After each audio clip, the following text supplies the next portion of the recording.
What'll I do now? This here broken bridge speaks to me some. A fair place to rest my old bones for a bit. And tell you what, with all this sunlight and fresh air, I can feel the calling forth of the poetic muse beneath me trousers. Been a long time since I felt this here compass point in any direction. Now, speaking of navigations and the like, a long time ago, I had me a nice collection of riches stuffed away in a lockbox. Being the stupid ass that I am, I buried the thing one eve when I was high in my cups.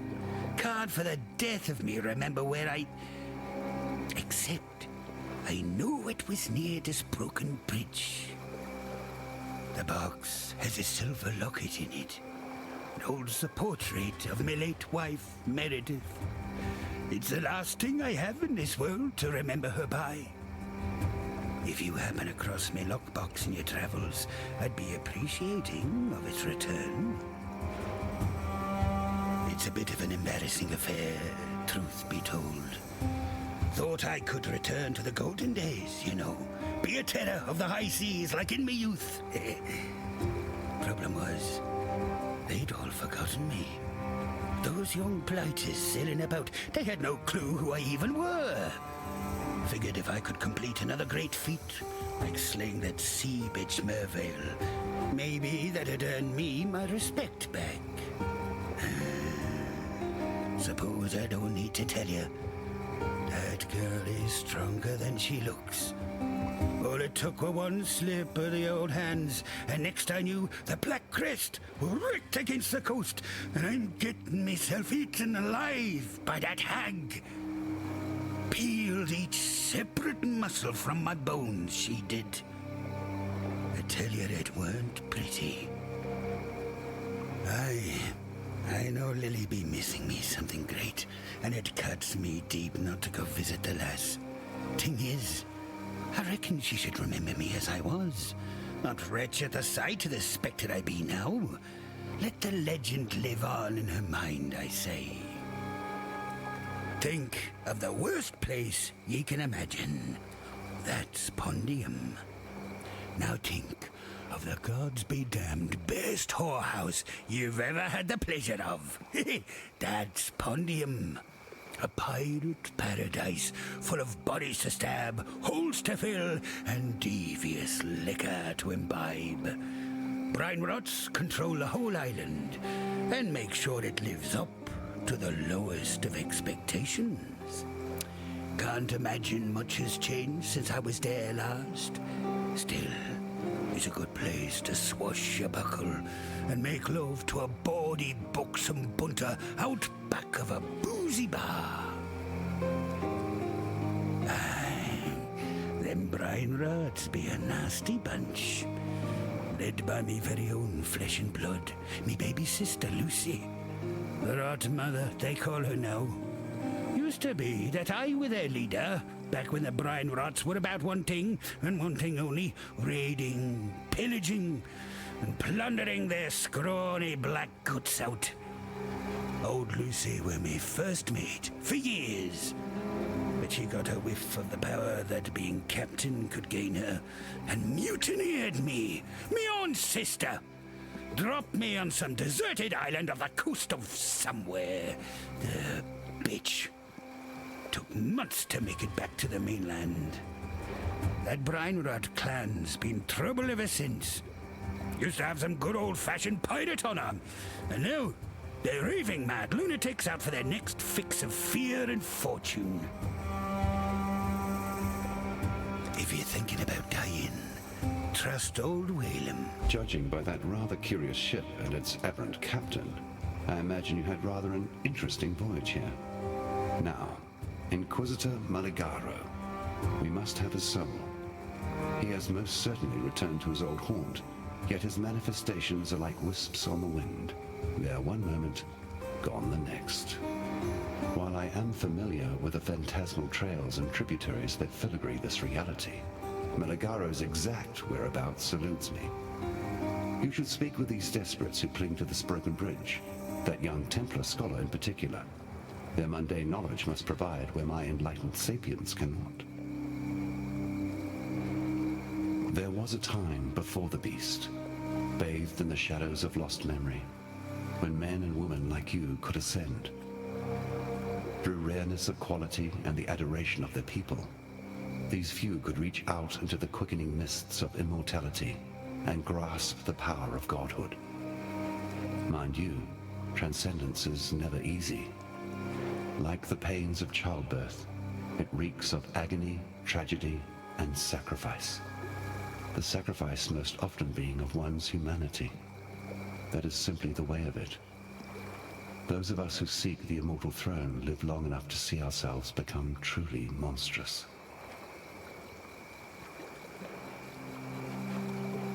Judging by that rather curious... Remember, humanity needs us.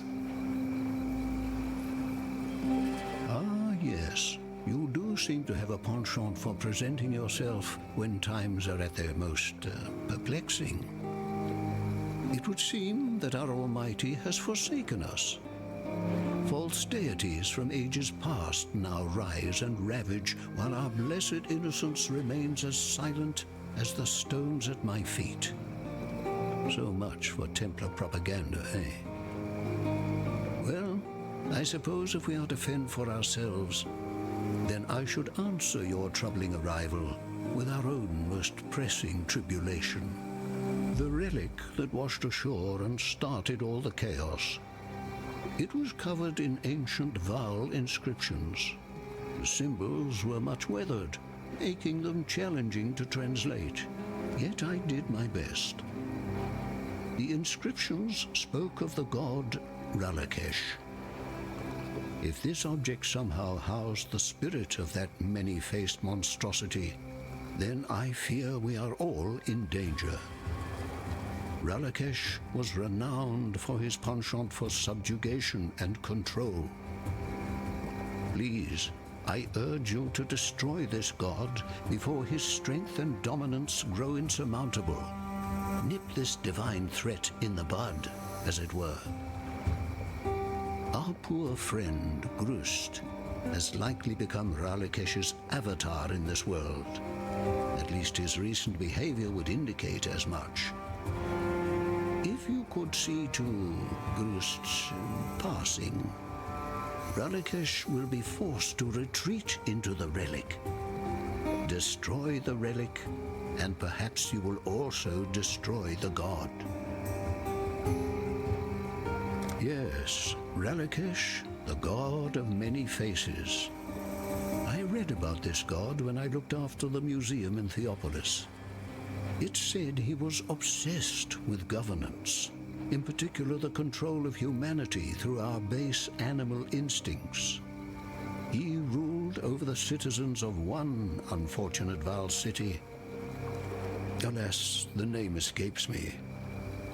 Yet I do recall that his experiments brought his subjects to the brink of extinction, and that he was forced to enslave many a primitive Asmerian of the time so as to repopulate his domain. Though I shudder at the thought, I can only imagine that Wraeclast has rather similar plans now. It started with a few mumblings in his slumber, then long forays into the wilds, searching for relics of a distinctly arachnid nature. I thought it a natural extension of Silk's eccentric persona at first. Then came the sleepless nights studying those relics, the fevered recitations in broken Valish, the strange 8-phase rituals. Then one night Silk gathered his collection and scuttled off into the darkness without a word. Silk has always been susceptible to fine fictions. Perhaps he has finally shunned reality altogether.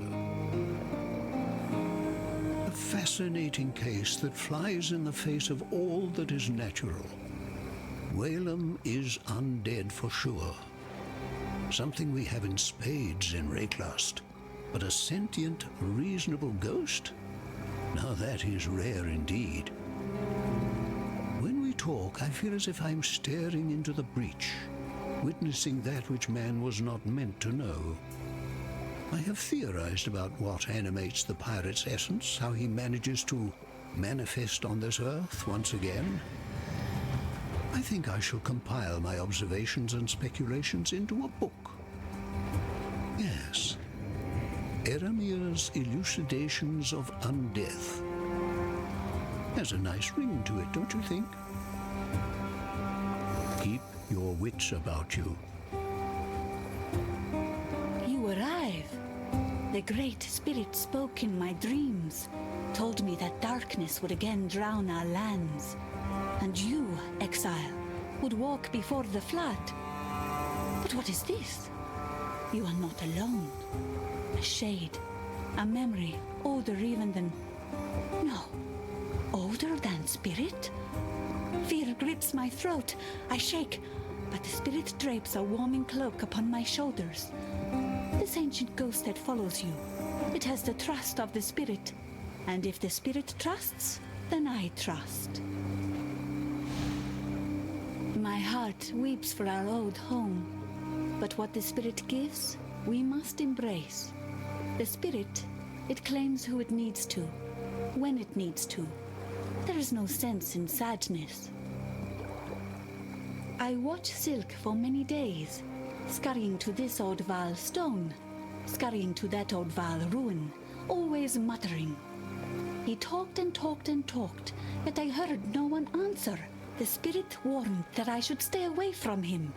It pained me. Silk is my friend, yet I must listen to spirit. I go from Silk's side, and now he is gone from mine. I do not know where Silk go, but I see him in dreams. He is caught in great spiderweb that stretch into darkness. And that spiderweb, it is full of bones. More bones from more people than I ever see in my life. If you find Silk, please, free him from the web. Don't let him become bones like the rest. Wraeclast has changed. Once, I knew my place in this world. I knew my place within the spirit. Now, doorways have opened. Doorways I can neither see nor touch, but through which the spiritless ones pass all the same. The spiritless ones must be driven back. Their doors must be closed. May the Great Spirit guide you in your battles against these ancients that mean us nothing but ill. I belong to no one but the Spirit. I have no need for the sweet words and caresses of a ghost. Whalem, he makes me laugh, and he hears the voice of the Spirit. Not in the same way I do. His Spirit speaks of the great waters beyond this land. He pays heed to the Spirit, and the Spirit loves him for it. I do not. It is better to speak to the dead than no one at all. Whalem knows the Spirit, but he will not know me. Goodbye. Turn your back for the barest moment and Wraeclast bites you in the proverbial. I imagine that's how you're feeling upon visiting us this time. It's how I feel about now. I'm afraid that the Inquisitor's spirit has indeed returned to the Chamber of Sins. Yet while you won't encounter Meligaro by wandering his halls, I do perhaps know how you can find him. Whilst investigating the Fell Shrine, I learned of the existence of a map, forged by Meligaro from his own viscera. This map allowed him to transfer his spirit into another form of existence, an existential safe house to which he could retreat should death ever attempt to take him. Understanding the map's purpose, Vol tried to destroy it, to no avail, so he locked it away deep within the ruins of Frisia Cathedral. Find that map and place it upon the Reverie device in Meligaro's old laboratory, and when you step over that threshold, expect the very worst. Don't get me wrong, I've witnessed many unsettling things in my lifetime, but a spectral corsair living next door to me? We reside in dark times indeed, when the living need share their quarters with the dead. I didn't think it possible for Silk to grow any more peculiar, but then I've been wrong about so many things since coming to Wraeclast that I shouldn't have been at all surprised. Still, It's interesting that his behavior of late has mirrored that of certain Templar zealots I had the dubious pleasure of meeting back in Theopolis. Like them, Silk appeared obsessed with finding answers to this reality in some ethereal realm of divinity. For my part, I prefer to keep faith in this world. The answers that come from beyond are seldom the ones we want. My poor Groost. A kind man. A strong man. And now, I begged him not to meddle with that relic. It washed ashore after the earthquake, and Groost simply had to know whether it was a danger to us. To me. The unholy thing within that device. It possessed Groost, turned him into a monstrosity. We fled the village, and as I turned back, I saw he was killing them. The stragglers, killing them all, even the children. My Groost is dead. That thing that has stolen his body. Please, destroy it. I'm aware that you and Groost had something of a commercial relationship prior to his accident. As is the Asmeri custom, Groost's few possessions have now passed to me. I'm by no means the warrior he was, yet I know my blades and bows well enough. At least it's something I can do to honor his memory, and to keep my mind off things. Keep your life to your own. Thank the gods. You're no saint, I can see that. Though, who am I to question what form divine providence comes in? I am the great Alva Valai, reliquarian extraordinaire. A seeker of mysteries, explorer of the unknown, lover of all things that glitter, and I need your help. The lost temple of Anzuat. Halls lined with finery, boxes stuffed with glimmering riches, and relics touched by insurmountable power. The eons lost to history, until now. I believe the secret of its location lies in the Val City, which until very recently was submerged and completely unreachable. But with all that's going on, the city has risen from the depths and, well, it's still completely unreachable. It seems the only way to even get close is across the river, and the only crossing is overrun with bandits. I've a plan that could make both of us unbelievably wealthy, but perhaps one day. Bye. What have you got?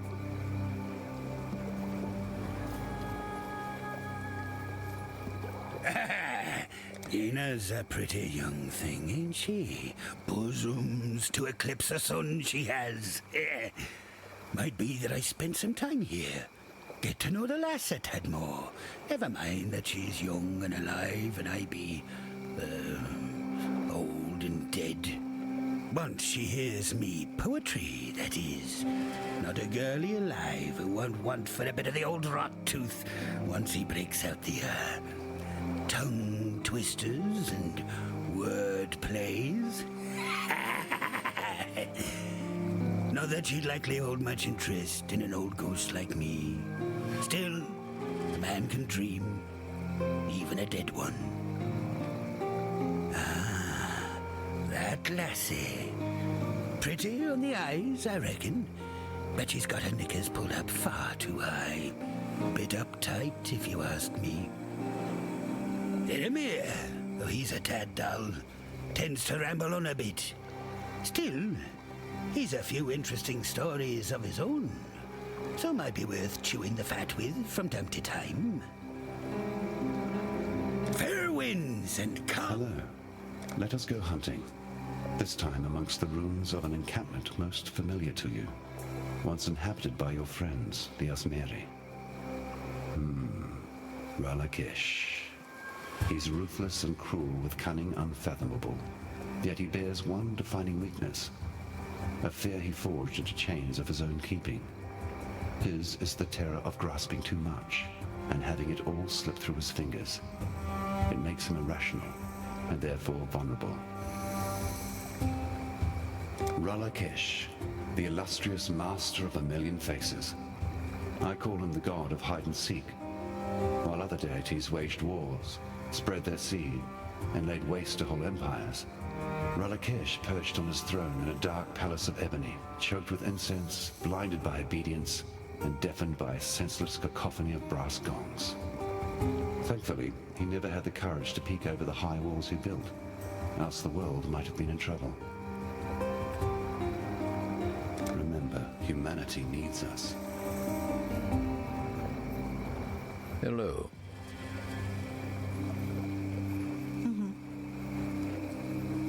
In a gambling mood?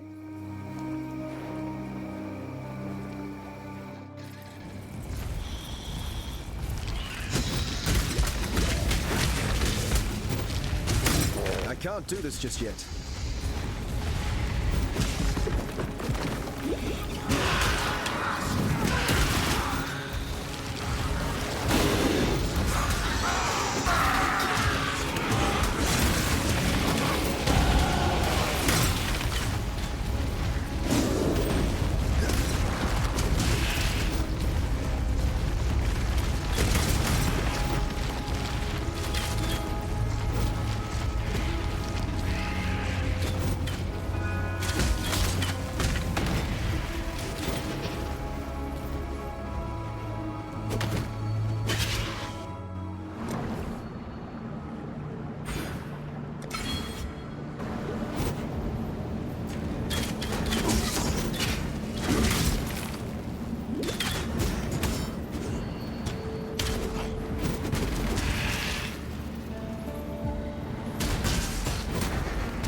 nicely, Exile.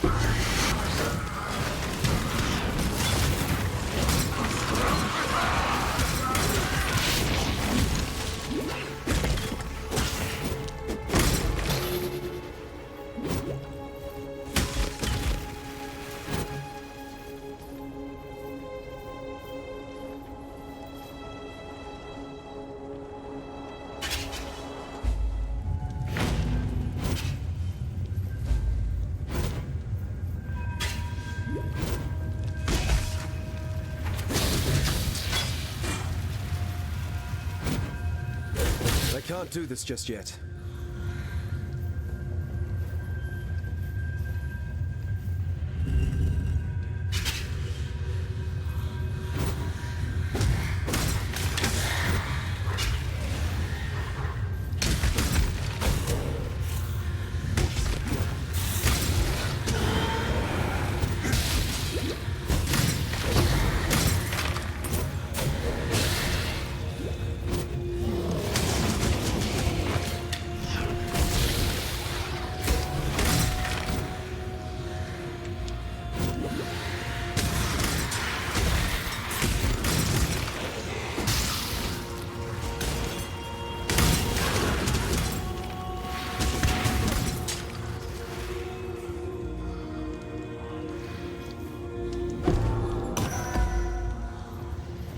Touching this makes me feel quite strange.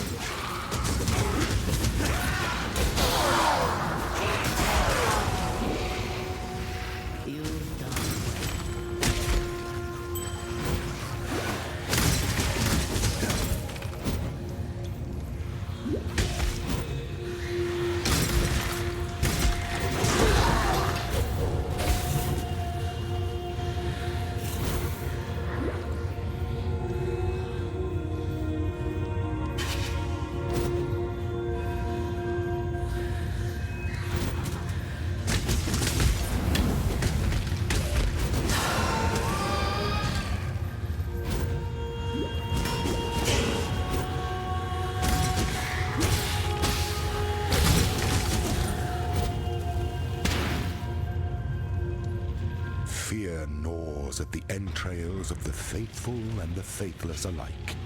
Fear of the unknown, fear of the future.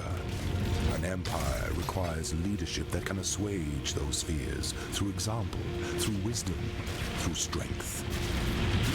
An emperor lights the way through the darkened caverns of uncertainty.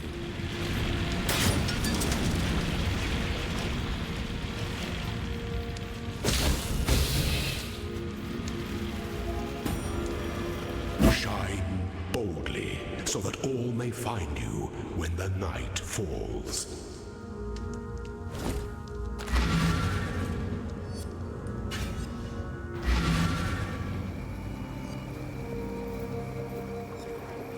I imagine it was no easy feat, removing that abomination from its tomb.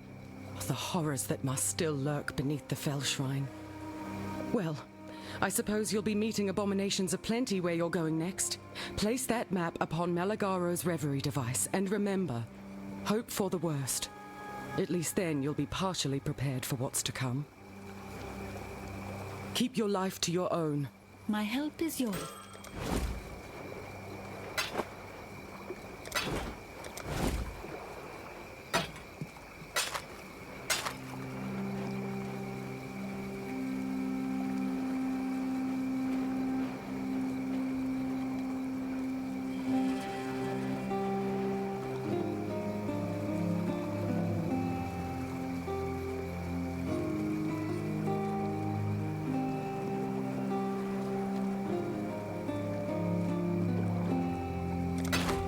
With the spirit.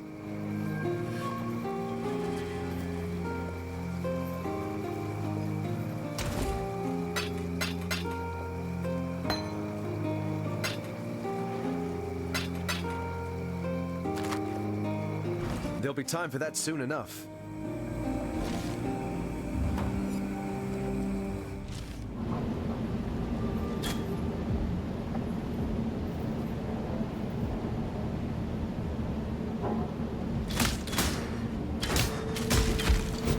I can't do this just yet.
Found a way to blaze a trail to the legendary temple of Arzoatl.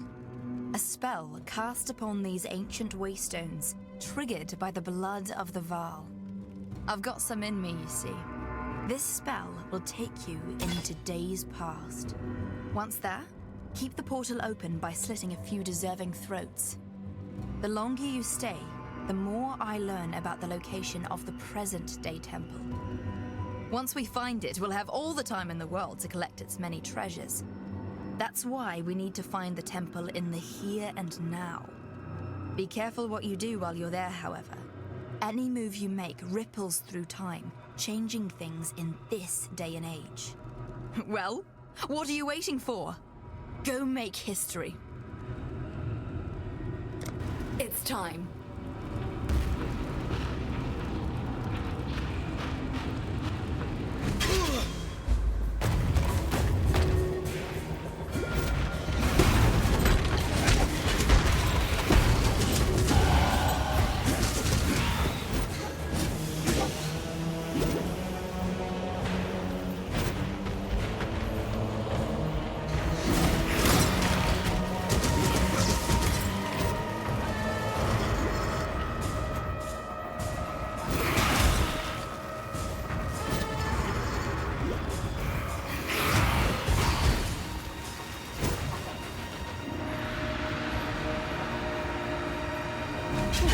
Good job.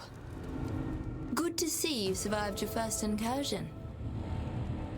Such...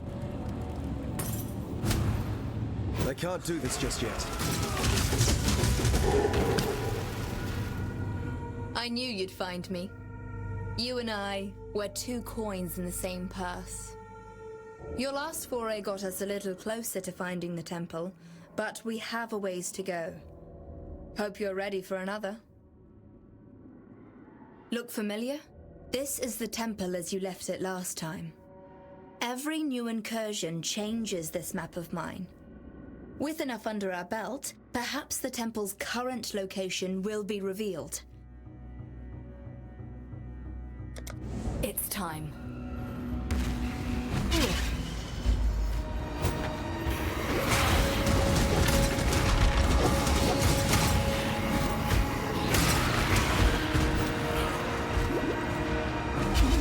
Good job.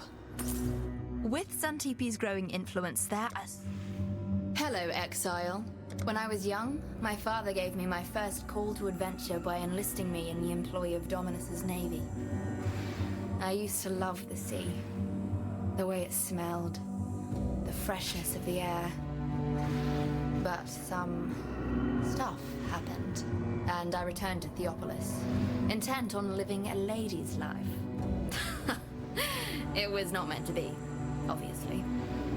My lust for excitement brought me to the Reliquarians, a secret society of treasure hunters, funded by those cold and greedy societal upper crusts. I had my father pull some strings, and before I knew it, I was amongst it all, raiding temples and tombs across the land. But, well, you're an exile. You know how the Templars are. Untrustworthy is one way to describe them. When I came across a manual of vile blood thaumaturgy, I knew I couldn't let it fall into their hands. And it never did. Though that damned High Templar knew I was keeping something secret. And so, no longer welcome amongst the nobility, here I am. Luckily, there's a fortune to be made here, and a few of my old clients still remain loyal to me when it comes to spending what they have inside their purses. Bye. Greetings. The lost temple of Atzoatl is said to be the most famed in all Val history and myth. Best I can tell, the temple began its construction in the final years of the Val Empire. The exact date of its completion has been hard to ascertain, as it occurred shortly before the events which brought about the civilization's extinction. Perhaps it is the fragility of the timeline that has made Atzoatl such a staple of Val mythology. Some say it was a place of darkness, home to the most vile of sacrifices. But there are others who claim the temple to be the birthplace of technology. Even our own is said to pale in comparison to what was being forged within those walls. Scholars today have even suggested that it was the treasure house for Queen Atziri herself. Whichever is true, it was bound to have been fiercely protected by fanatics and royalty alike. And if something's worth protecting, well, then it's worth bloody taking. Well, most of my market no longer exists. But I'm an adaptable type, and there are plenty of pirates, thieves, tyrants, and nutters who will pay good coin for my finds. I may just have to do a little extra legwork to find them. Go make history.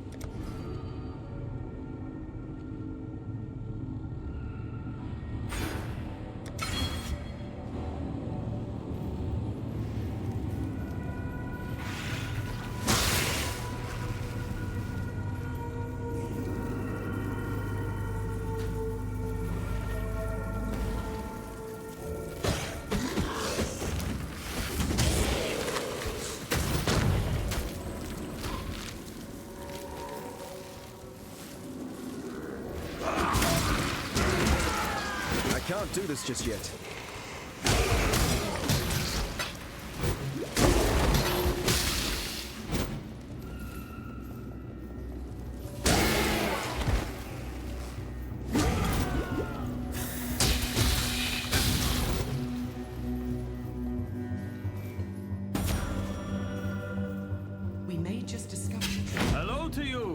dreamer. We have woven a tale together in days past. Perhaps we shall again. We make mighty stories, you and I. And now I have daunting task before me, the last in my great journey. Near to us, cast in shadow, a monster awaits. Black Death is his name. A beauteous eight-leg, twisted grotesque by the master of these loathsome halls.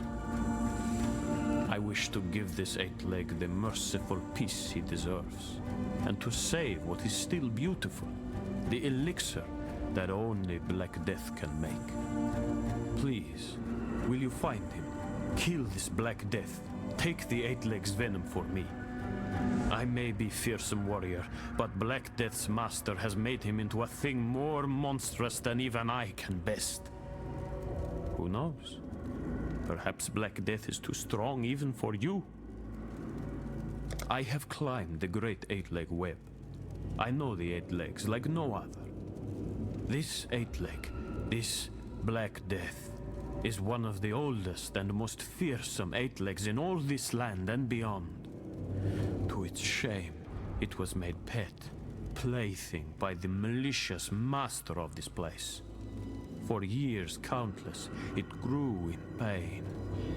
Pain is all it knows, all it can understand, all it can give. End Black Death's pain, for all and once. My great journey led me to places of great power beyond even your story's great dreamer. I am carried on legs and webs and shadows. That is all you can know for now.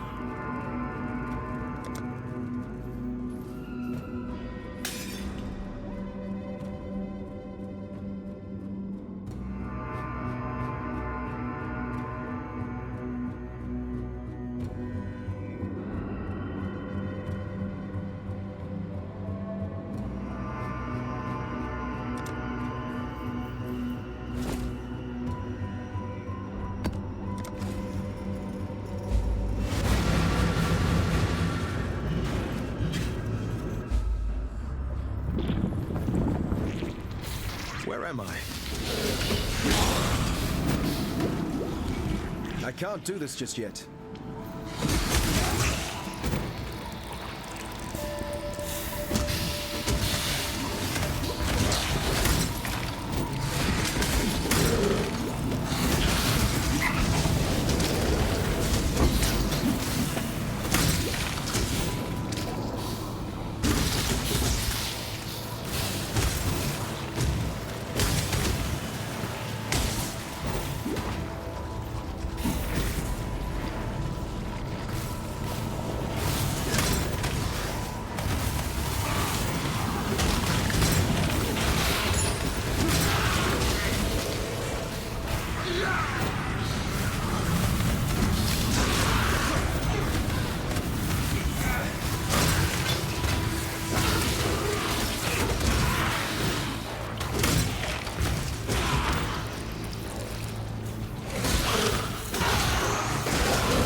That's 2 for me, artist, but who's counting?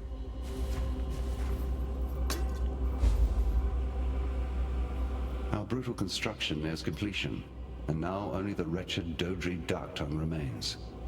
Unlike her compeers who, in undeath, have yearned for the familiar, Dodri appears drawn to the old wounds of calamity. The cataclysm took some, and left much that a parasite like Dodri might enjoy. I shall meet you in San, where I hope you shall make swift and bloody work of that foul hag.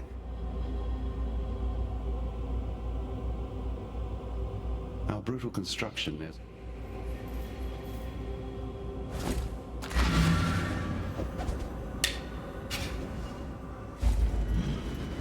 The Black Venom.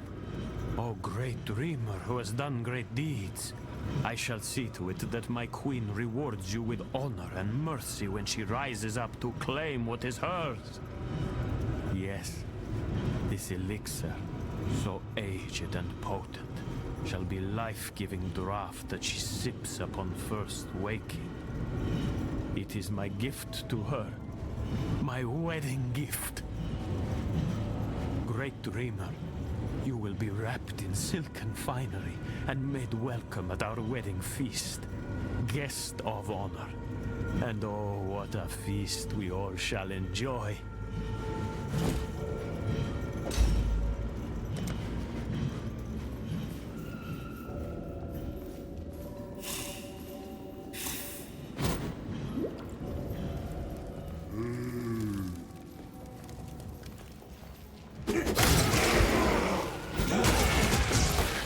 I can't do this just yet.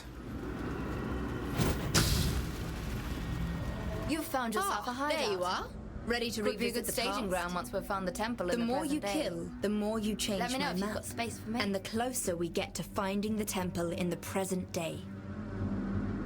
Every incursion needs proper preparations. Let's go.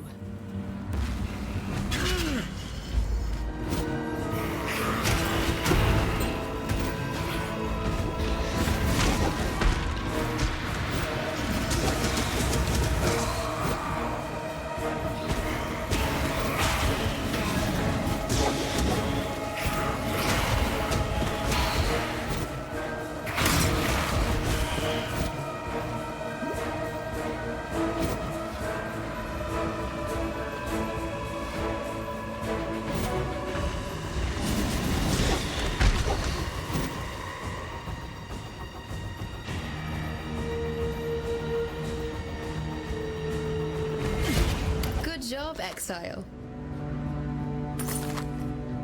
Ah, giving that room to Queepalatl. An interesting choice. Must you always seek out a challenge, Exile? The temple looms closer with each new step.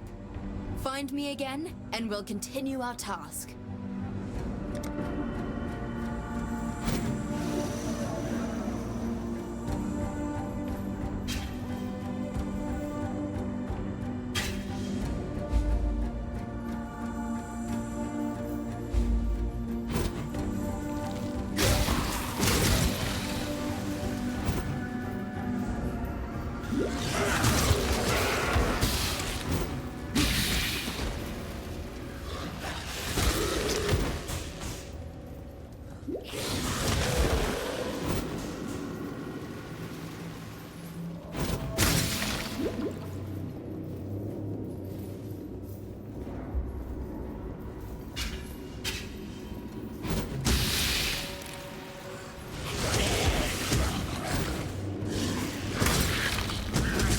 Didn't even break a sweat.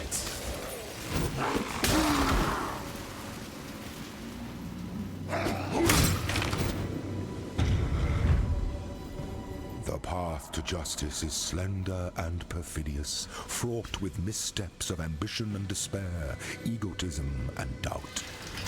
Should you choose this road, beware those who would waylay your hopes and disembowel your dreams. Remain sure and remain true.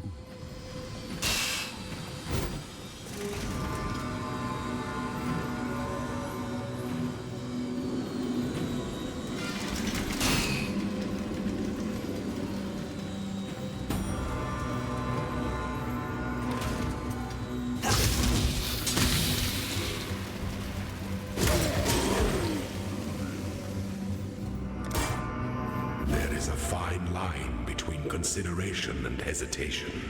The former is wisdom, the latter is fear. I can't do this just yet.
I can't do this just yet.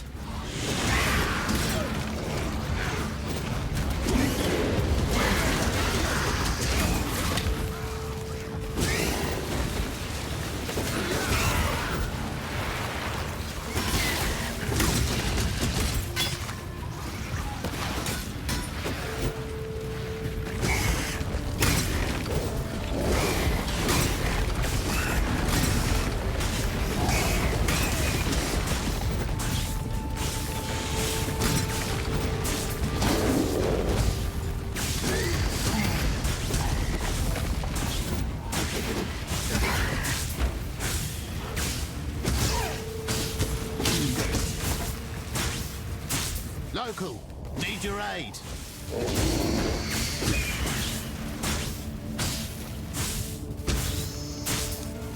The name's Toojin. You ought to do the dirty work while we do the digging. It's as good an alliance as any. Well, let's up to it. She's a distant cousin of mine, so I do what I can to protect her. Got some weird ideas about the world, though. Thinks belief can shape events. If it could, we wouldn't have been defeated during our last campaign. We're a proud people, but aren't they all? Difference is, we labour against the grim realities of life through the judicious application of bravery and courage. One's lineage carries an ongoing tally of renown and accomplishment. We do this not for ourselves, but for our children, should we one day have him. He's open. I'm of a particular purpose, see? I'm scratching up the ground in search of an ancient rowdy band. They were called the Black Scythe Mercenaries. Their founder, a particularly heroic warrior by the name of Varana, shares ties to my bloodline. Before I can go home, I need to find out what happened to her. Keep fighting!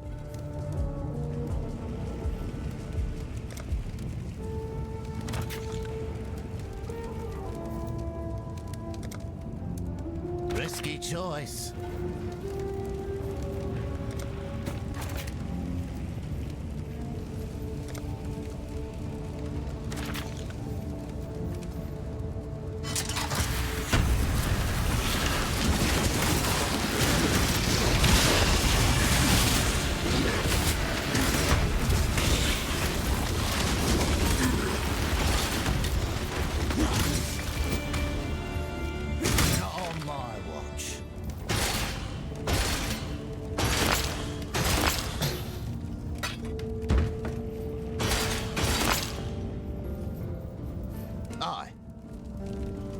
She was a fearsome and irrepressible warrior. King Cadogan III tried to mandate her service to the crown, but she laid flat every man sent to bring her in. Eventually, he realized that she couldn't be controlled, and he gave her a mercenary charter instead, given the freedom to operate the way she wanted. She won many great victories for the Kalgur. I respect those who make their own way. Her fate here on Wraeclast was unknown, but I have a feeling she's still kicking about. A burning spirit like that never goes down without a legendary fight. Don't give up.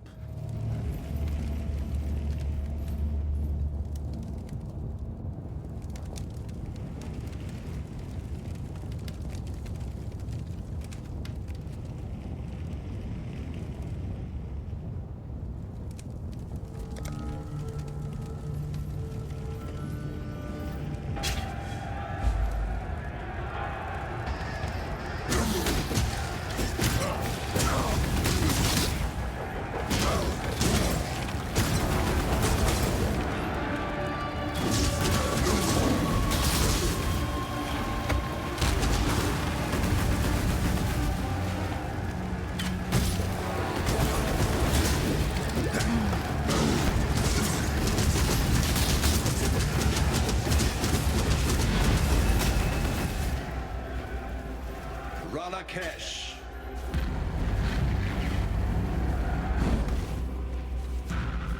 Turn away the tyrant's face, and kingdom end without a trace. When you try to control everything, you ultimately control nothing. Wraeclast has never quite been able to grasp that concept. I wonder if this means Helen is available. Ah, best leave that be.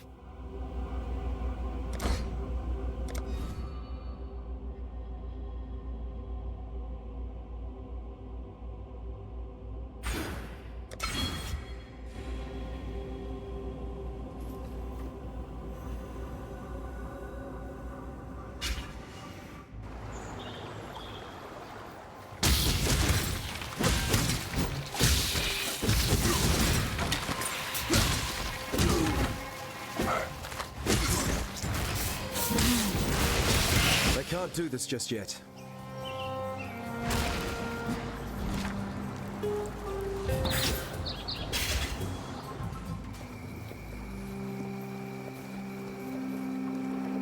Into the most dreaded of thickets you must go, I'm afraid.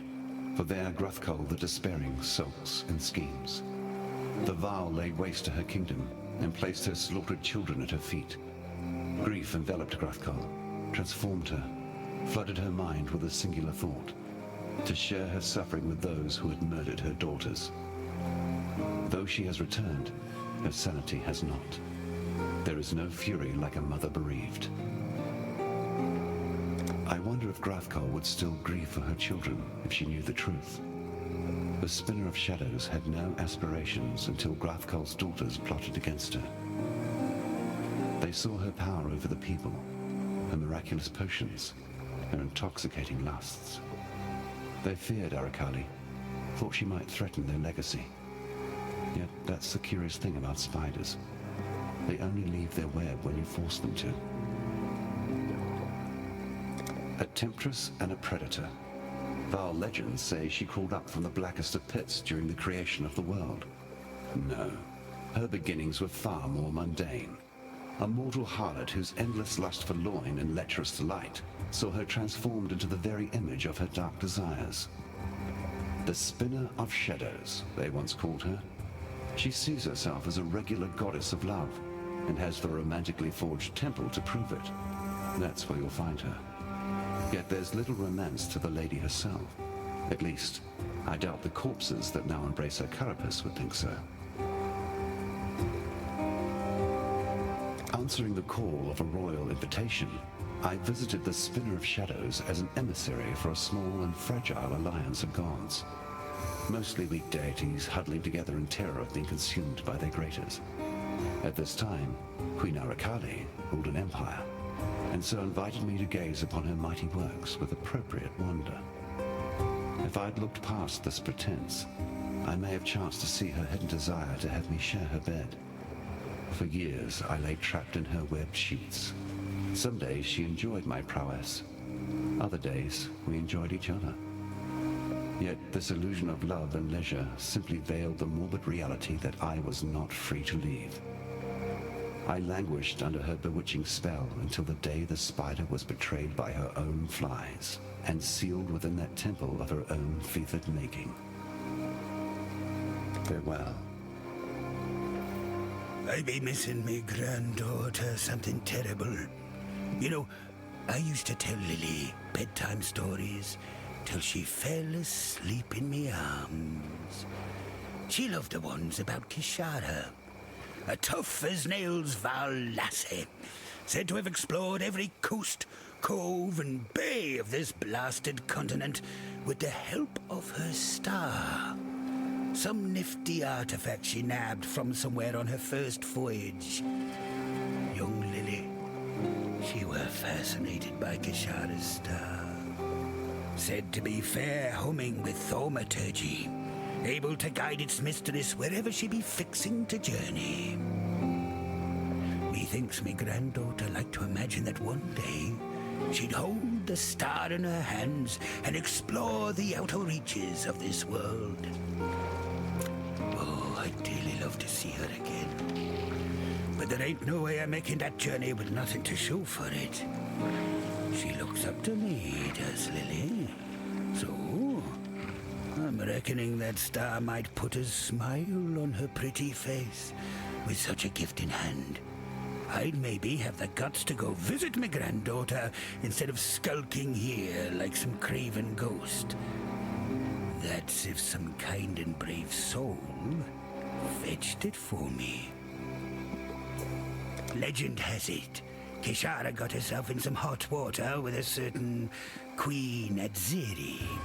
Details are vague as to exactly how, but by all accounts, Adziri were the most understanding of lasses. Kishara, being the free-spirited sort, probably just pricked the royal ass with some spiky facts from the outside world. Almost lost her head for her trouble, Kishara. Adziri took her ship and made sacrifices of her crew, forced the poor girlie into hiding.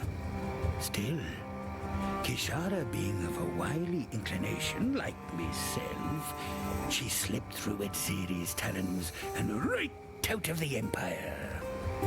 But before she left, Kishara hid the star somewhere near the causeway that leads into the old Val city up north, just in case she got caught, I suppose. Something like that, in the hands of a tyrant like Adziri. Who knows what trouble she might have found with it. Here our ways divide. You truly are a hero of the modern age. succeeding where even the ancient Val could not. I must say I'm really quite relieved.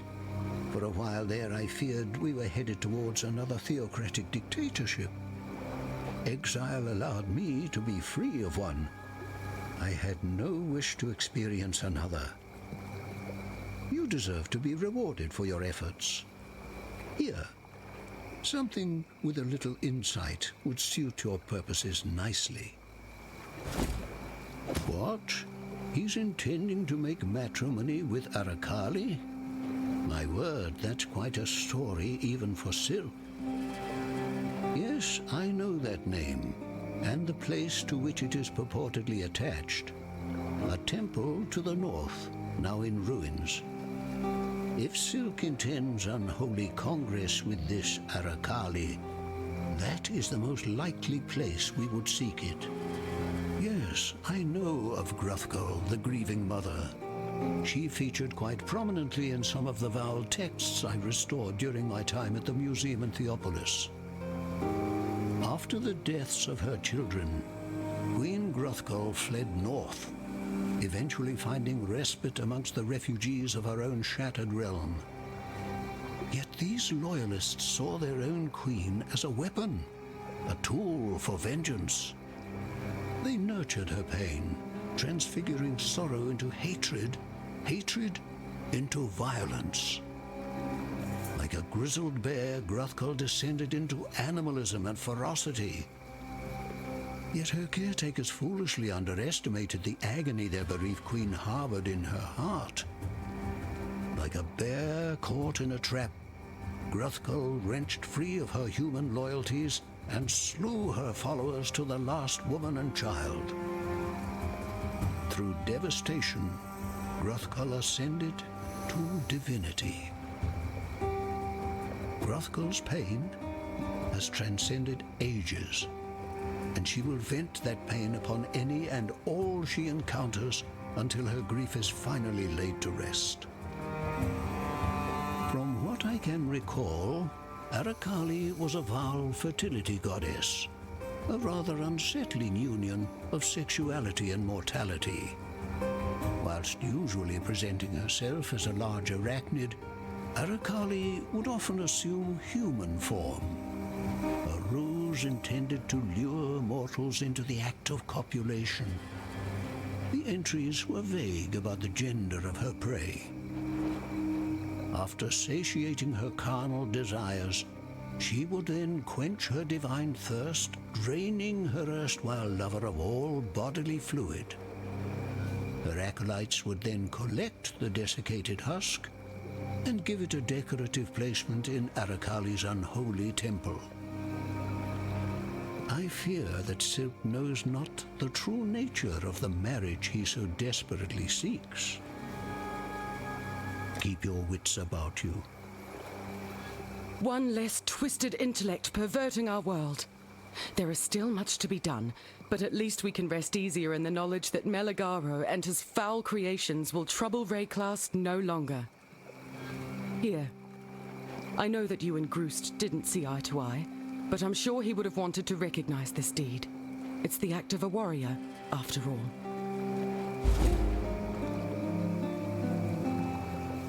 Yes, I thank you. Though I loved him, I know Groost was lost to me the very moment he touched that vile abomination. I will weep over his passing for many more nights to come, but I am happy that you avenged his honor and freed him from his torment. There's an Asmeri shrine tucked away in the northern forest. Groost took me there, told me it was a memorial to those who had gone before him, a place where their spirits could rest. When he passed, he wanted his remains to be laid to rest with the bones of his people. His body, I find it difficult to even think about it, but I doubt it will ever be recovered. Yet there might still be a way. He gave me his necklace, the fangs he earned when he rose from boyhood to manhood, handed it to me for safekeeping only moments before Relakesh. It's almost as if he knew what was to come. Please, could you deliver this necklace to the shrine for me?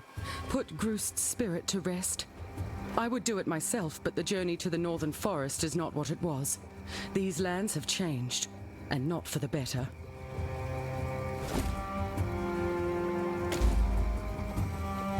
Keep your life to your own. What you tell me of Silk, this I understand, though I do not want to. I have spent many nights pondering Silk's journey, why he has stepped from the spirit path. Now I know. He has walked into the 8 arms of blind lust, Arakali.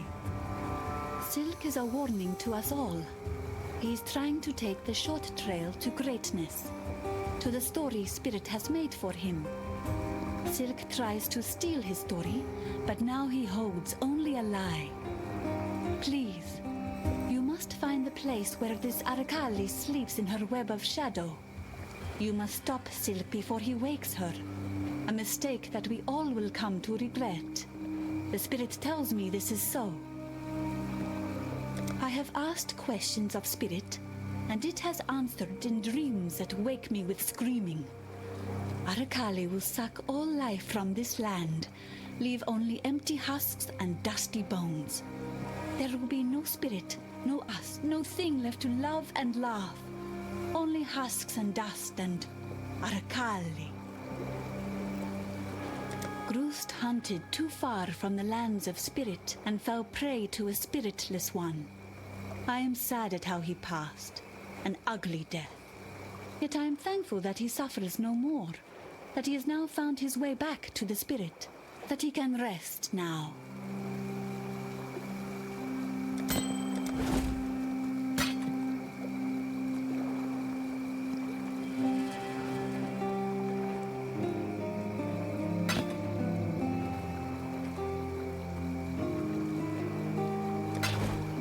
Goodbye.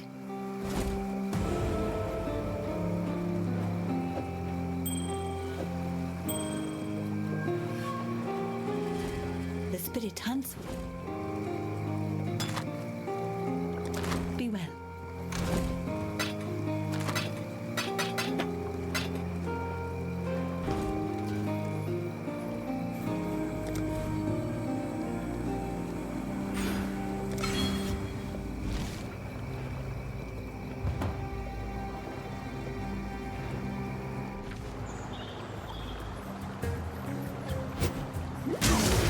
I can't do this just yet.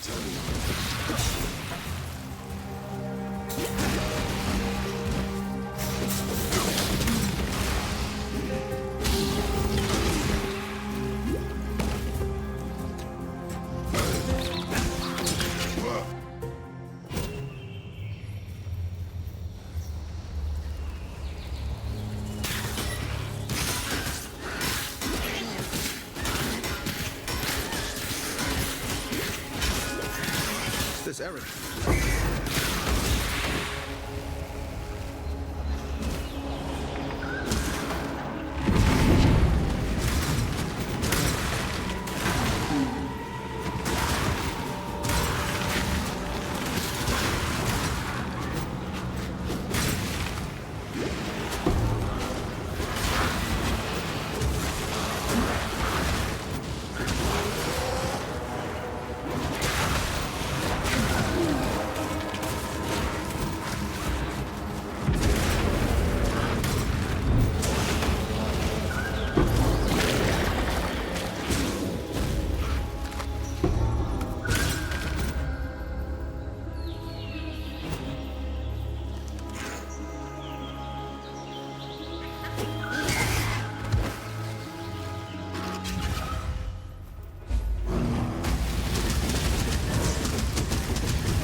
Call.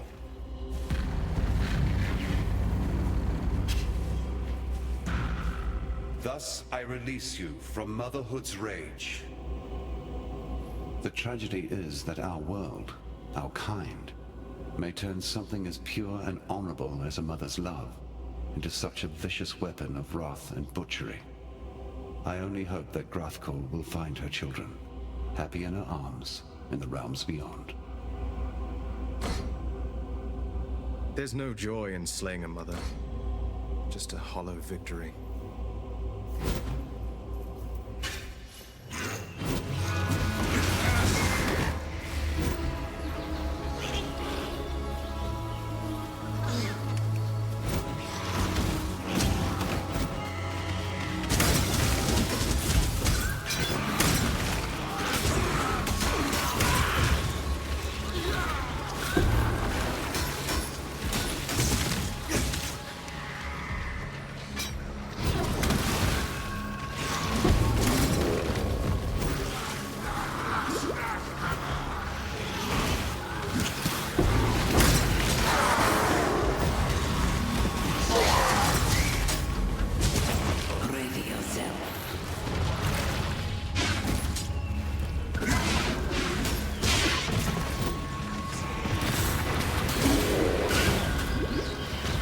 can't do this just yet.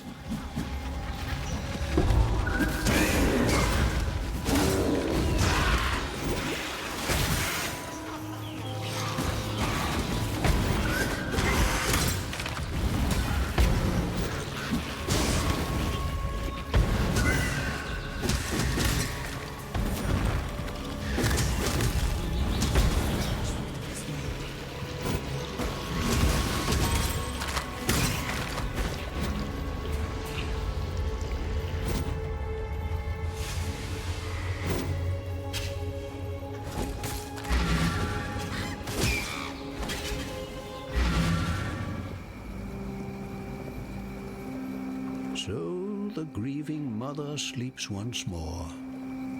Her story has come to fascinate me, and your conquest of her makes for a satisfying dramatic climax, don't you think?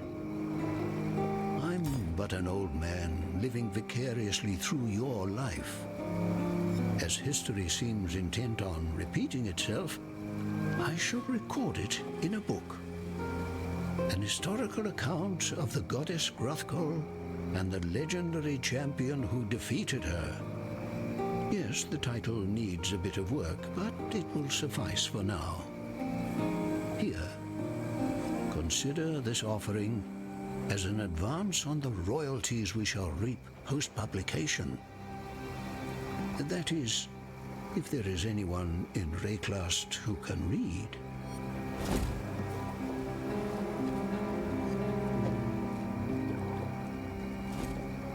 Keep your wits about you. You are like the frog that strikes the fly faster than I can see. No, carry your bright bags to Arakali's gate. We will meet there and brew our fire dew. Not here. Too much to burn, too many to make blind.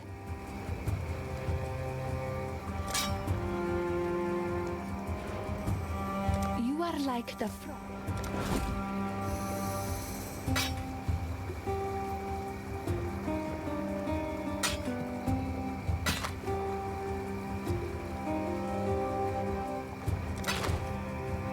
With the spirit. Greetings. Hello. Journey well.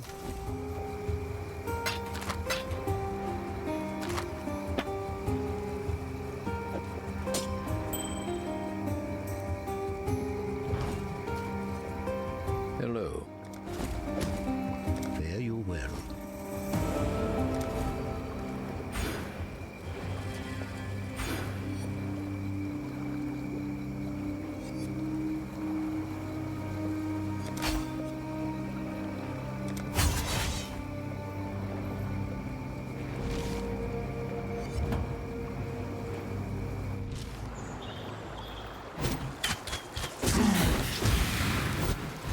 I can't do this just yet.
I was never one for eulogies, and I'm still not.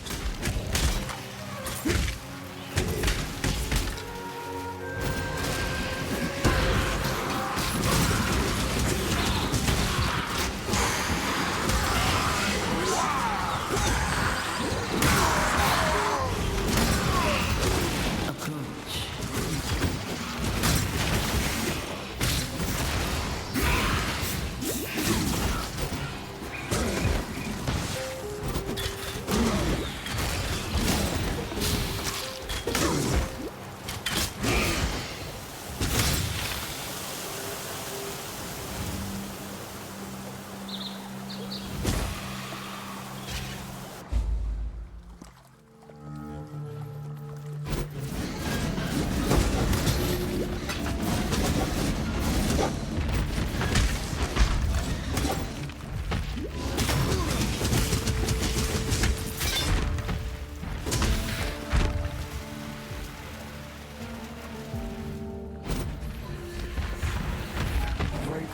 require a touch of insanity.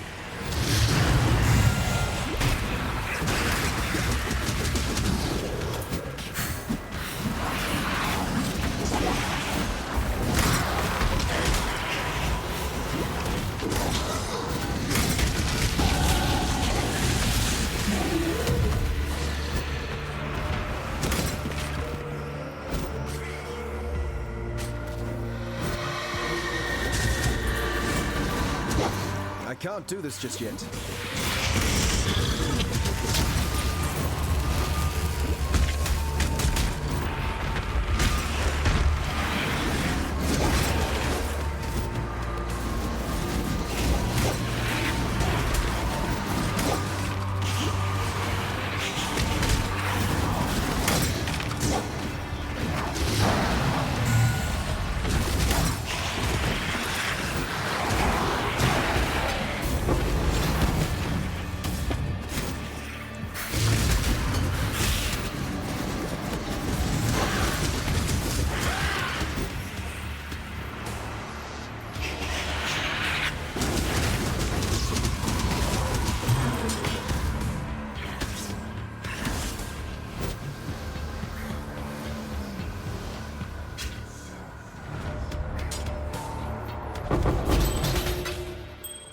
We may just discover the truth of this world.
I can't do this just yet.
Approach, challenger.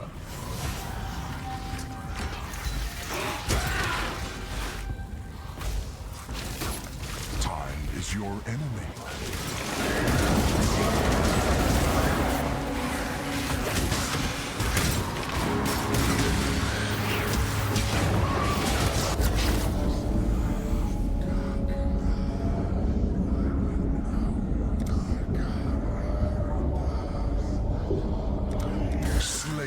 amongst the flames.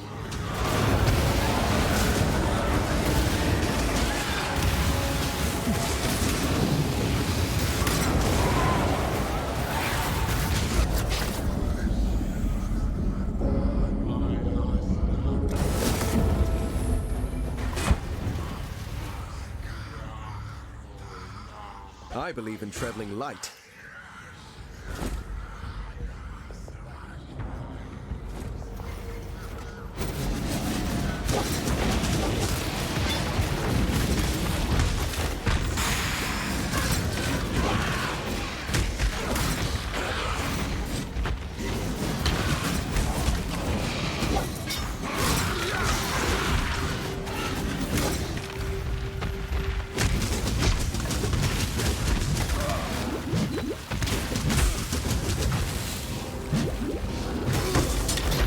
I believe in traveling light.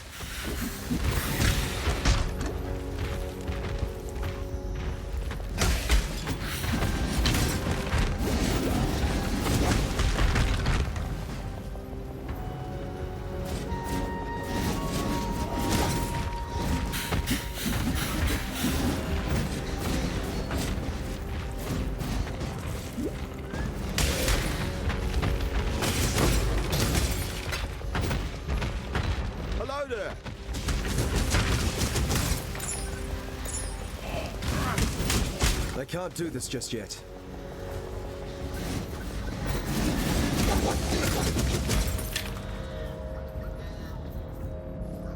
I'm Rog. Gwennon said you'd be heading this way. Said you got quite the moves. You're the kind of man that faces monsters with bravery and skill, are you? I prefer to avoid fighting myself. This continent is fraught with danger. I specialise in logistics and planning, so I'm happy to support your fighting with my supply skills. Care to check out some of my deals? He's as loyal a friend as you'll ever find. He would never admit this, but all his scars and injuries are the result of diving in to take a blow for one of us. By all rights, Gwennon should be half mauled, and I should be missing a leg, but Tujin leapt between. I only feel safe enough to do my job because he's around. She'll never lie to you, Exile. Take that as you will. I'm bound by honour to discover the fate of Uhtred and the Order of the Chalice. I'll trade you for any relics that you find with their marks and runes. They were the primary priesthood and religious order that went with the initial ships to Wraeclast. They interpreted the stars and the workings of mysterious forces such as alchemy, machinery, and runes. I've always wanted to join the Order. I quite like the idea of spending my days sequestered in a laboratory doing research. Don't eat the mushrooms. I hope you know what you're doing.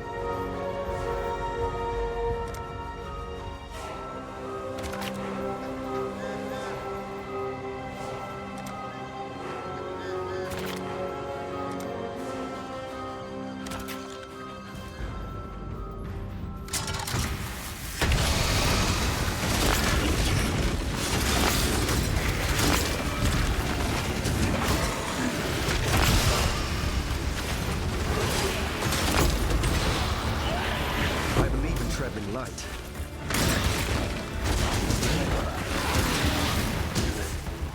Stay safe.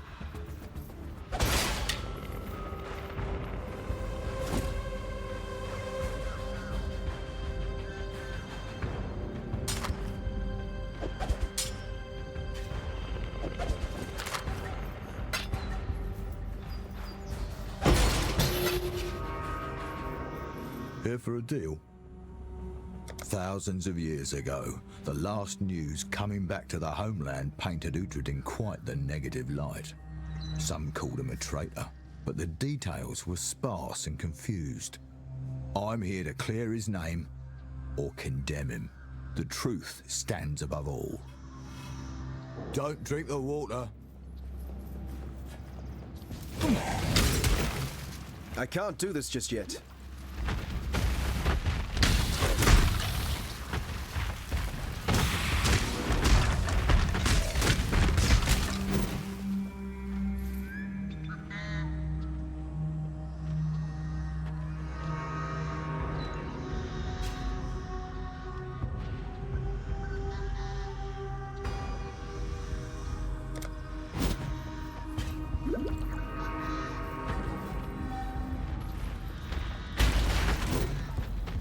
This'll do nicely, Exile.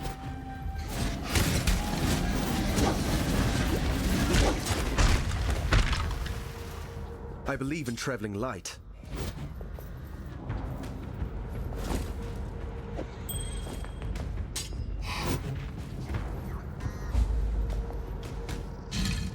Your soft whispers beneath earth tingle my skin, like breath of laughter against my loins. I sleep not. I hear your name inside my skull. Arakali. No name tasted so sweet on my tongue. Stories I have heard, tales of cursed beauty, visage of woman, jewel that walks the streets in final days of a great empire. Heard tell you sought victims, but I knew too. You sought man enough to break spell. You hoped true love might allow you to shed eight-legged body, to become goddess of love once more. I pledge myself to you, my lady of valor. I promise love, for I am the man you wait on. Corrupt corpse lovers claim to worship, call you spinner of shadows. But you have spun only shadows of desire about my heart.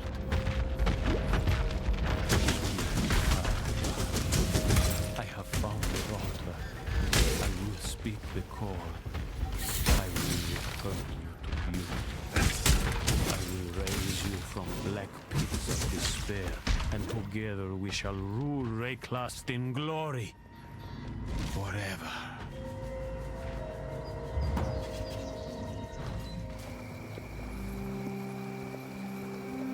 So, this is Kishara's famed star.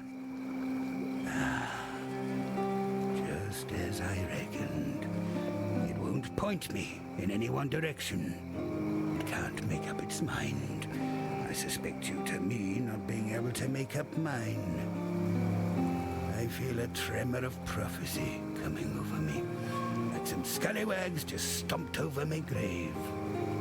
If I go see Lily, there's to be only disappointment and sorrow. But if that's what the future has in store, then it can keep it. I wish her long and vibrant life for the girlie. One free of the trouble that an old dead buccaneer like I might bring upon her.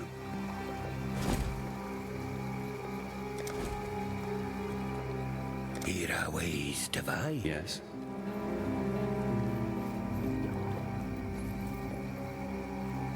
You have found the resting place of this Arakali? Good. Though Spirit tells me that we will not reach her, not without help. The web she weaves with fibers of faith and fear. Too strong to break, too strong to cut. Yet there is an Esmeri potion, most ancient, fire dew. It might be enough to burn the path, make way for us to pass into heart of spiderweb. I could brew it for you, but there is one ingredient I do not possess. The blazing blood of the firefly that lives in the most dreaded of thickets. Travel I shall to Arakali, to sit on her doorstep, until you bring me 7 flames that flit and fly. Then I make you a fire dew, and together we go talk to this bride of foolish silk.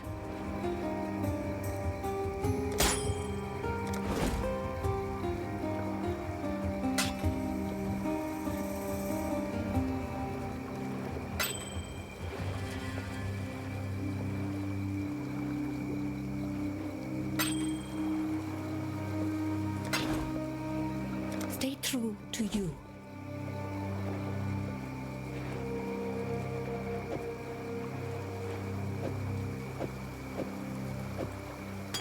Yes. Be well.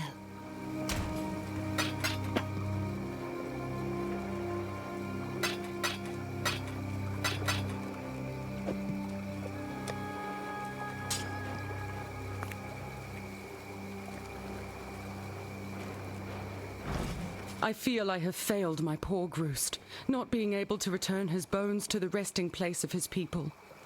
Still, we have done all we could, considering the circumstances. Groost was a practical man at heart. He would understand. You deserve our thanks. Here are some of Groost's most treasured possessions. I'm sure he would have wanted you to have one.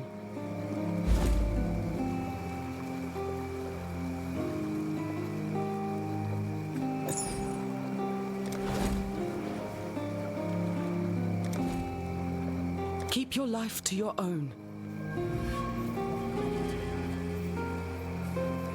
Bugger me to the depths. Here our ways divide.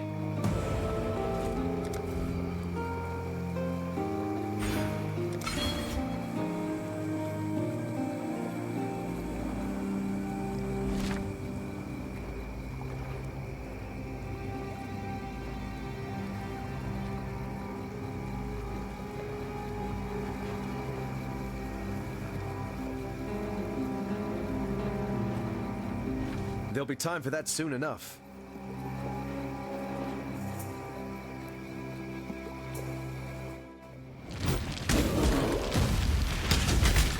I can't do this just yet. I do love the stink of victory.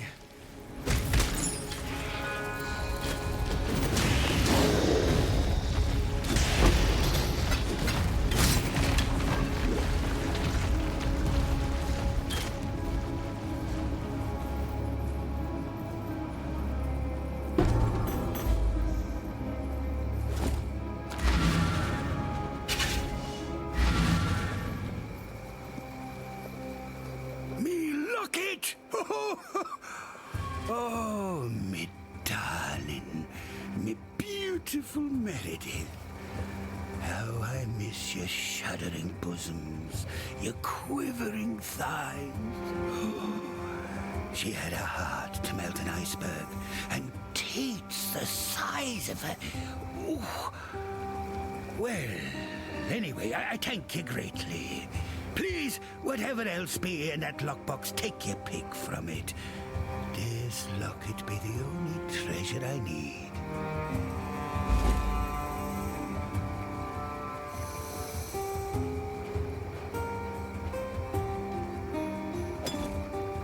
If you're thinking about dying, there'll be time for that soon enough. Don't.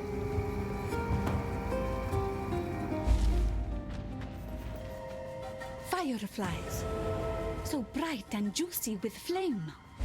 Now for the right. I warn you. Stand back and be not afraid of what you see. And be not afraid for me. The spirit guides and protects. Though I may change, I shall still be, will always be, Yena.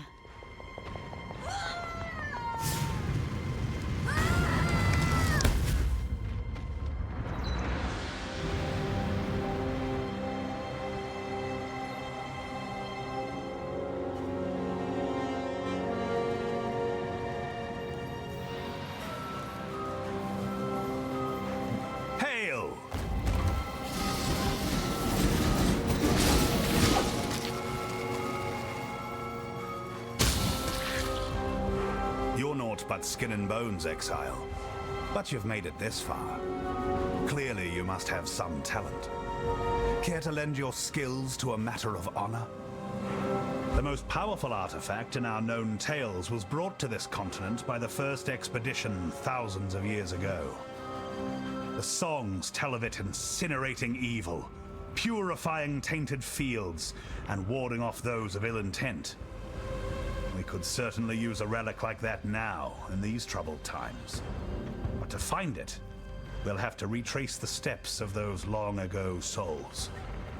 Only they can tell us the Triskelion Flame's unknown fate.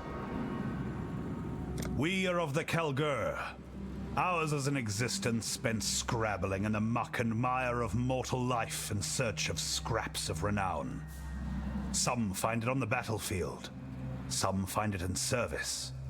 Others volunteer to sail to the edge of the known world on an impossible quest. The choices we make determine what we are, and what we become echoes into legend. The runes on our armor essentially capture and shape starlight. Sounds poetic, but don't be fooled. The smiths of the Kalgur turned these runes towards killing work long ago, as soon as they discovered they could compel arrows to find their mark, and blades to bite deeper. The greatest smiths became known as artificers, and produced work of singular genius. There weren't many such relics, but there didn't need to be. I believe that you believe that these colored gems give you power, Exile. I've handled one of them, even tried to activate it the way that local Tarkly described, but it didn't do a damn thing. Call me a skeptic, but to me, it seems like the power was inside you all along. I've never heard of this gods thing before setting foot here, but I know of at least one man who would fancy himself a god. Best we not mention divinity to those back home. My quest is to investigate the Knights of the Sun and acquire their relics. I'm willing to trade other less important relics for theirs. I'll sing of you.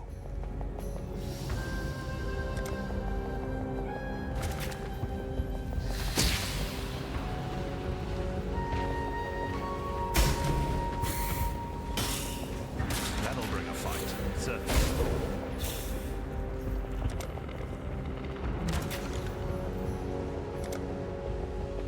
That's it then.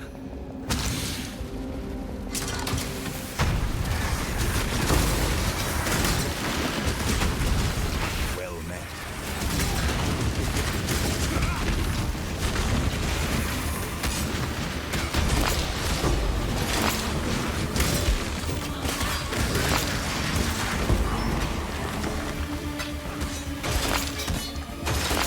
Glorious.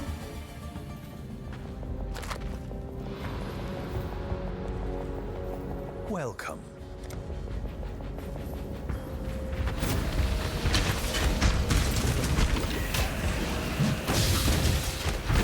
The Mother of Shadow. I can't do this just yet.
I believe in traveling light.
This goddess of lust better be worth it.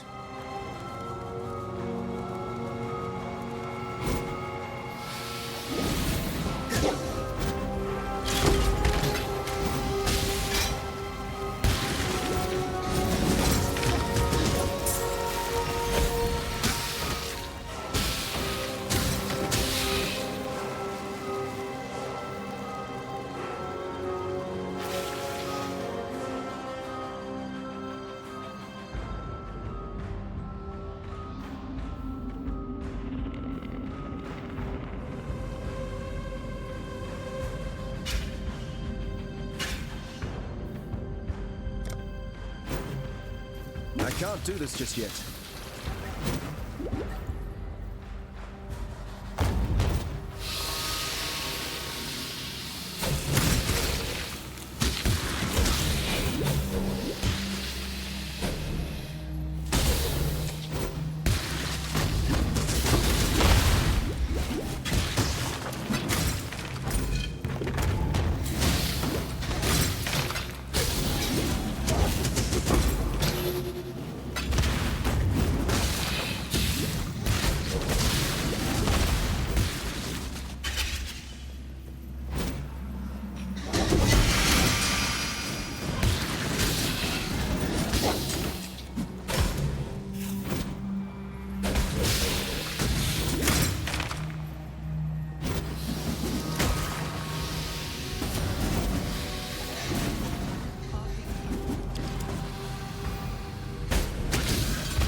I believe in traveling light. Death is the true climax of perverted lust. Many an artist of Esmerian descent has engaged in the sad worship of that sultry arachnid. But you looked in those hypnotic eyes and then ripped them out.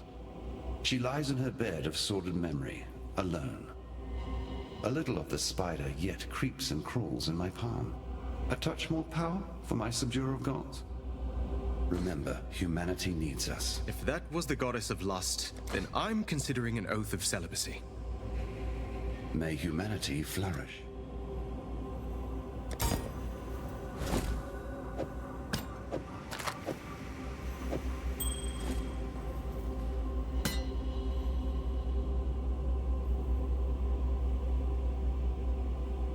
I believe in traveling light.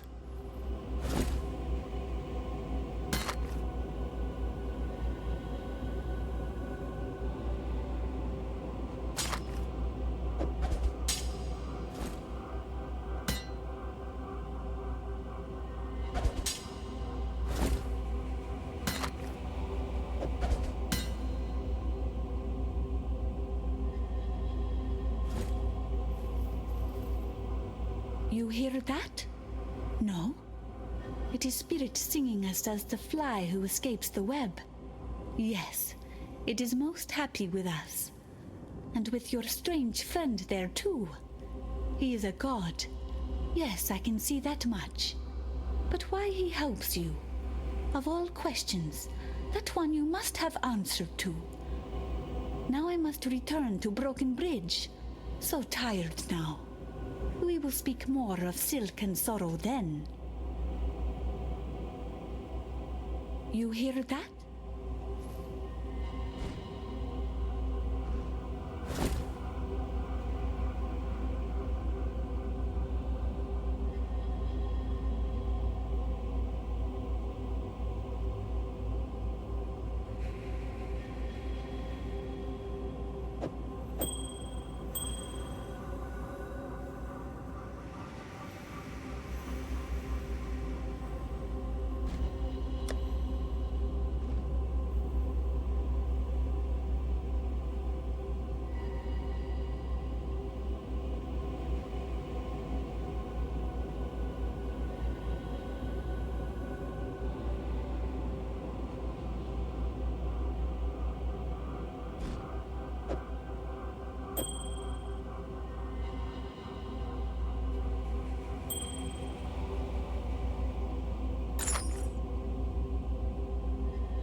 There'll be time for that soon enough. Bugger me to the deck. Many an artist of Esmerian descent has engaged in the sad worship of that sultry arachnid. But you looked in those hypnotic eyes and then ripped them out. Remember, humanity needs us. The spirit hunts with you.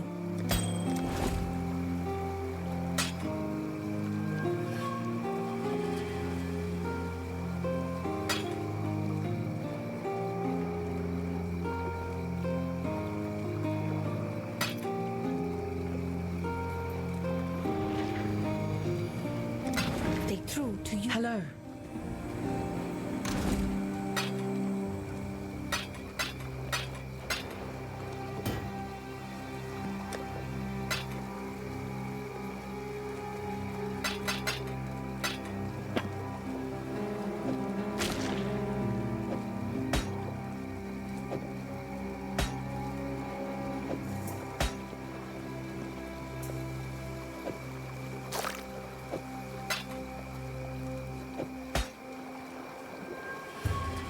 Hello.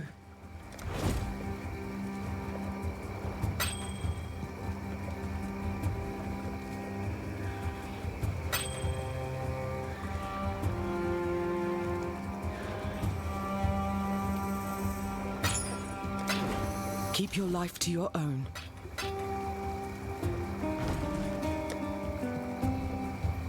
The spirit hunts with you. I miss my friend. Silk knew the spirit as I did. We would talk, understand it, together. Now there is no one but me. Goodbye.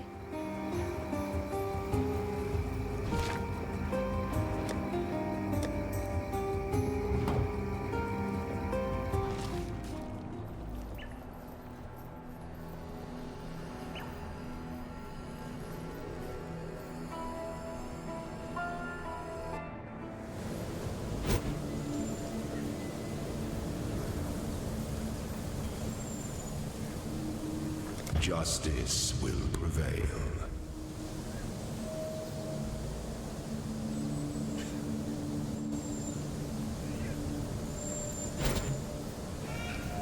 In the impressionable youth of my reign, I was I can't do encouraged this to just yet. believe in the precious nature of my imperial blood. The divine claret, as one fool of a courtier would repeat with tiresome regularity. Unfortunately, my divine claret refused to pour from one cup to another. Try as I might, with a lovely procession of young and ever-dutiful wives, my noble scene... The weary traveler draws close to the end of the path. Choose as my worthy successor. The Asmeri were the first culture known in history to use trials of strength, wisdom, and spirit to select its... It is the sovereign who empowers the scepter, not the other way round. Maze festooned with wild animals and brutal traps, crafted to test aspiring Asmerian leaders' body, mind, and soul. In conquering the adversities of the maze, my champion proved they were capable Still inexhaustible. chieftainship. The first Sweep the trappings of past emperors aside. Make your empire anew. As the Asmerian civilization grew in number and complexity, so did the trials, from treacherous mazes to bewildering labyrinths. Alas, there are no surviving descriptions of the labyrinth that tested and proved the worth of theZoo Prima Imperialis. I imagine it was quite something.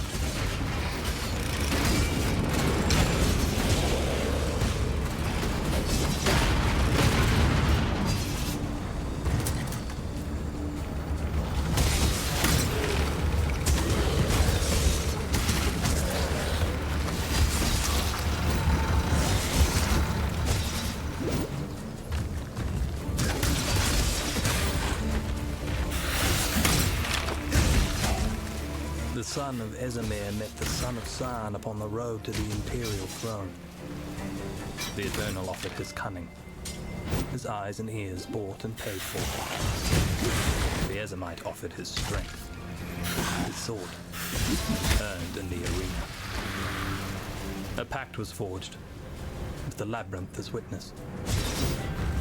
Two men separated by blood, two men bound by hope, two men, and only one emperor.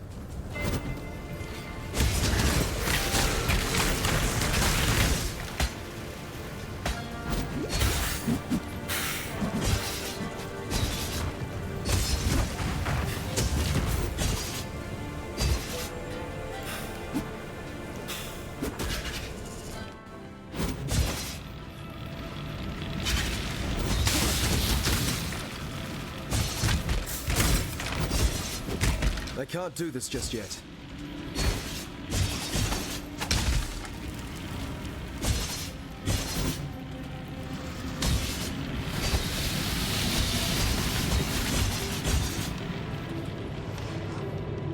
The Esamite and the Eternal took their rest in the lee of Strife's gale and remembered the travelled road. Beast and fiend had fallen and bled to the Esamite's sword, swift and true. Trap and trial had risen and succumbed. When the time comes to strike, an emperor strikes without hesitation. To entertain, the Asmeri were consummate survivors. The essence of an empire must be shared equally amongst all range of citizens. mountains in all of Wraeclast. Unfortunate, some might say. Stay the course. I believe it was the making of them, and of us, their descendants. So it is no wonder that they developed... You were born for this. Survival being a moment-by-moment concern, that Harry... The sovereign leech leaves but a husk for its descendants. Strong leadership is able to bridge the chasm between existence and extinction. Poor leadership might see an entire tribe vanish into that same chasm. When the Asmeri descended from their mountains to conquer the fecund lands of central Wraeclast, they thrived and multiplied with utmost alacrity in those more forgiving climes. Or is it not poverty that teaches us how we might excel in times of plenty?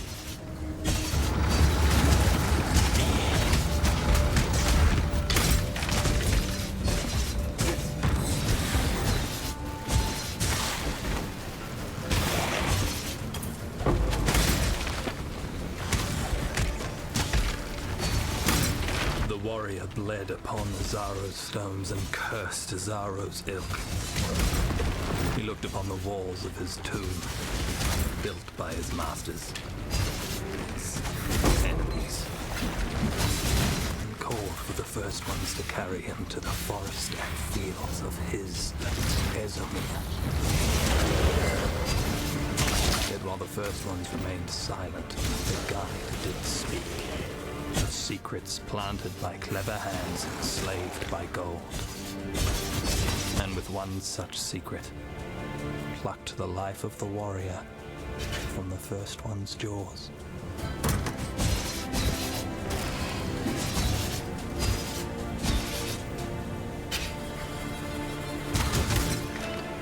A guide, cornered and quailing.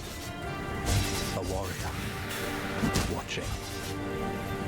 The moment bathed in the shadow of doubt, of ambition, of an imperial throne, and a people made free by an emperor of Ezomir. The warrior threw off that cold and cloying shadow and struck down the slavering beasts. The guide looked to the warrior with gratitude in his eyes, and spoke of doubt, of ambition, of an imperial throne and a people made free by an emperor of Zan.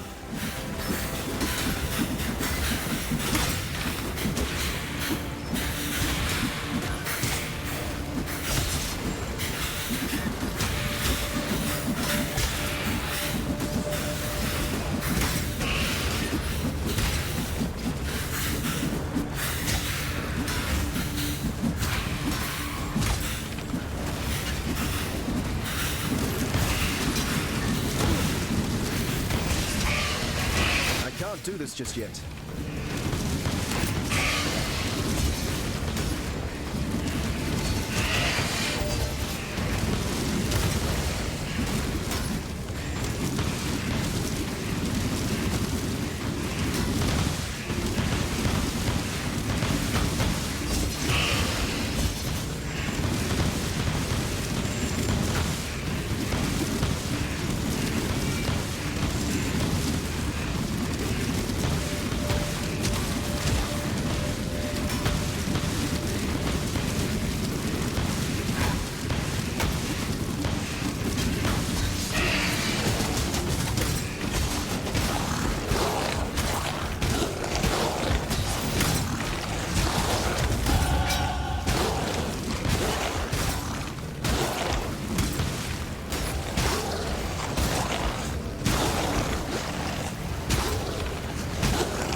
Aspirant can afford to be promising. An emperor must keep those promises. The custom of the Lord's trial was upheld throughout the founding years of the Empire. Verusso's successor, You must navigate your empire through troubled the waters. lone survivor of a labyrinth that claimed the lives of every high-born contender, including Verusso's only son. Caspiro proved to be every bit the emperor that Verusso was. Alas, You are free. labyrinth was corrupted by those with the vanity to consider their blood more precious than their empire. Selfish blood breeds selfish times, and the Empire paid for it with its own blood, with the Knight of 1,000 Ribbons, with that most regal I believe in of traveling cannibals, light. Emperor Romira. Not anymore. I Isaro Frecius, shall return us to justice. I shall build the greatest Lord's Labyrinth in Asmerian history, and my successor shall be chosen by the goddess herself. Only when the Lord's Labyrinth is drenched in selfish blood can a true leader ascend the throne.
Yes?